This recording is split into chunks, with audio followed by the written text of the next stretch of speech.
Hello students, हम कर रहे हैं क्लास 9 मैथ्स का सैम्पल पेपर से क्वेश्चन है यू लाइक के से। वेरी इंपॉर्टेंट क्वेश्चन है, हर बार आता है।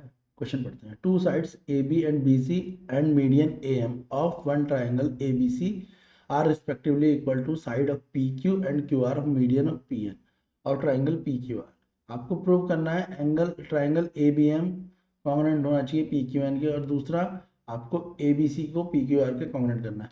चलिए देखते हैं कैसे होता है क्वेश्चन। Let's start. स्टूडेंट्स, ये कुछ क्वेश्चन की फिगर है।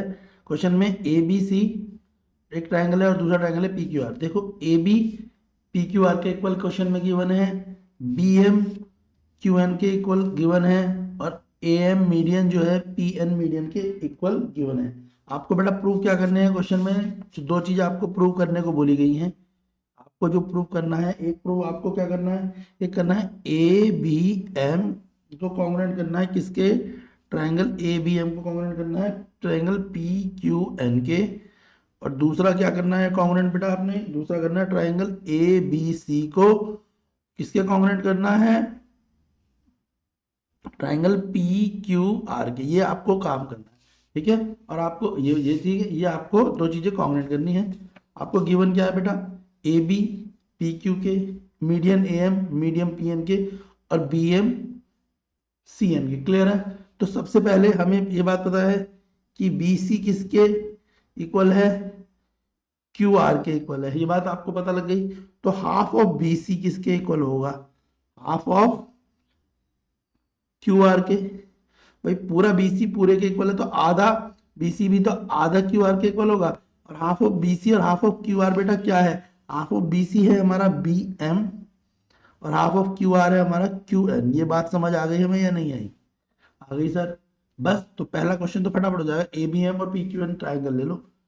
ये मेरे को समझाना था आपको। तो हम ले लेंगे इन ट्राइंगल। कौन सा ट्राइंगल बेटा? Triangle A B M. और दूसरा ट्राइंगल कौन सा लेंगे? P Q N. ये बेटा ए बी एम, ये आधा ट्राइंगल, और इधर भी आधा ट्राइंगल पी क्यू एन ले लिया बेटा। अब देखो हमारे को क्वेश्चन में गिवन है ए बी किसके इक्वल है मेरे बेटा? पी क्यू के इक्वल है ना। क्लियर हो गया सर? समझ आ गया। दूसरी चीज मैंने कर दी अभी, बी एम क्यू एन के इक्वल। तो बी एम किसके इक्वल हो गया भाई? क्यू एन के इक्वल हो गया। और तीसरी चीज हमारे को दे रखी है मीडियन ए एम किसके इक्वल है? पी एन के। जब हमारी तीनों साइडें एक दूसरे के इक्वल होती है तो रूल क्या लगता है? Triple S. तो साइड साइड साइड से ए बी एम कॉन्ग्रुएंट हो गया किसके? पी क्यू एन के। ए बी एम किसके कॉन्ग्रुएंट हो गया? ए बी एम कॉन्ग्रुएंट हो गया पी क्यू एन के, हो गया। और जब ये इक्वल हो कॉन्ग्रुएंट हो गए तो एंगल बी किसके इक्वल हो जाएगा? एंगल क्यू के। तो एंगल बी किसके इक्वल हो जाएगा? एंगल क्यू के। क्यों हो जाएगा? सीपी सीटी से सीटी बजा देंगे, congruent part of congruent triangle. CP सीटी से एंगल बी एंगल क्यू के इक्वल हो जाएगा। बात समझ आ गई? तो पता लग गया भाई, ठीक है। ये दोनों ट्राइंगल कैसे इक्वल हुए? ट्रिपल एस से। और इसकी हेल्प से हमने एंगल बी को एंगल क्यू के इक्वल कर लिया। क्यों कर लिया ये आपको पता लगेगा, क्योंकि जब हम बड़ा ट्राइंगल करेंगे, जब हम ए बी सी और पी क्यू आर को ट्राइंगल करेंगे कॉन्ग्रुएंट, तब हमारे को इसकी जरूरत पड़ेगी। इसीलिए मैंने इसको निकाला है। अब वापस ले लेंगे, वापस बेटा ट्राइंगल कौन ले लेंगे? कौन सा लेंगे? In triangle A B C. यही तो प्रूव करना है। अगली बात हमें क्या कॉन्ग्रुएंट करना है? ए बी सी और पी क्यू आर करना है। तो हम ले लेंगे इन ट्राइंगल ए बी सी, और दूसरा ट्राइंगल कौन सा लेंगे? P Q are. बहुत ही आसान क्वेश्चन है, पर आता है बेटा 3 नंबर में, ये ध्यान रखना, ठीक है। तो ट्राइंगल ले लिया हमने ए बी सी और पी क्यू आर। अब देखो हमें क्या क्या पता है। हमें पता है सर ए बी किसके इक्वल है? पी क्यू के इक्वल है, हमने मान लिया। अभी हमने एंगल बी को क्यू के इक्वल करा था, तो हम लिख देंगे angle B equal to angle Q. हो सकता है सर? हो सकता है, बिल्कुल मान लिया हमने। और हमारे को पता था कि बी सी किसके इक्वल है? क्यू आर के इक्वल है, तो हमने लिख दिया B C equal to Q R. कर लिया? नहीं कर सकते? कर सकते नहीं कर सकते? ए बी पी क्यू के एंगल बी क्यू अभी निकाला है हमने, और यही हमने अभी प्रूव करा था। प्रूव करा था ना बेटा। और ये तो दोनों चीजें हमें गिवन थी। क्या थी? ये हमें गिवन है, यानी क्वेश्चन में ही हमारे को पता है। 3 चीजें हो गई। तो इससे क्या हुआ? Triangle A B C congruent हो गया किसके? ट्राइंगल पी क्यू आर के। और अब की बार प्रॉपर्टी कौन सी लग गई? दो साइड और एक एंगल है, तो एस ए एस। मैं उम्मीद करता हूँ आपको क्वेश्चन समझ आ गया होगा। पेपर में आएगा तो आप पूरे 3 नंबर स्कोर करेंगे। इस क्वेश्चन को बिल्कुल भी गलत नहीं करेंगे। चलिए नेक्स्ट क्वेश्चन की तरफ बढ़ते हैं। क्वेश्चन है बेटा, if diagonal AC of quadrilateral ABCD bisect angle A and C, then prove AB equal to AD and CD equal to CD। चलिए सॉल्व करते हैं फटाफट से क्वेश्चन को। बेटा क्वेश्चन कुछ इस प्रकार से हमारे पे हमें दिया हुआ है ए बी सी डी, इसमें प्रूव करना है ए बी को ए डी के इक्वल और सी डी को सी बी के इक्वल। और क्वेश्चन में साफ लिखा है diagonal A C of the quadrilateral ABCD bisect कर रहा है, यानी ये जो डायगोनल है बेटा ए सी, ये क्या कर रहा है, ये डायगोनल ए सी बाइसेक्ट कर रहा है एंगल ए को। इस एंगल को दो हिस्सों में बांट रहा है, एंगल 1 और एंगल 2, ये आपस में इक्वल है। और दूसरा ये सी को भी बांट रहा है, यानी एंगल 3 एंगल 4 क्यों हो रहे हैं, एंगल 1 एंगल 2 के इक्वल क्यों हो रहा है, क्योंकि ए सी क्या कर रहा है, बाइसेक्ट कर रहा है। ठीक है, किसको कर रहा है, ए सी बाइसेक्ट कर रहा है एंगल ए को।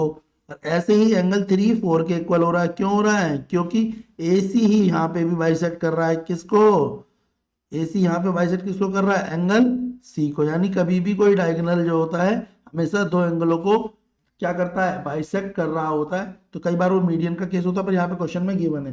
ठीक है, तो आपको फटाफट से प्रूव करना है ए बी को ए डी के इक्वल और सी डी को सी बी के इक्वल।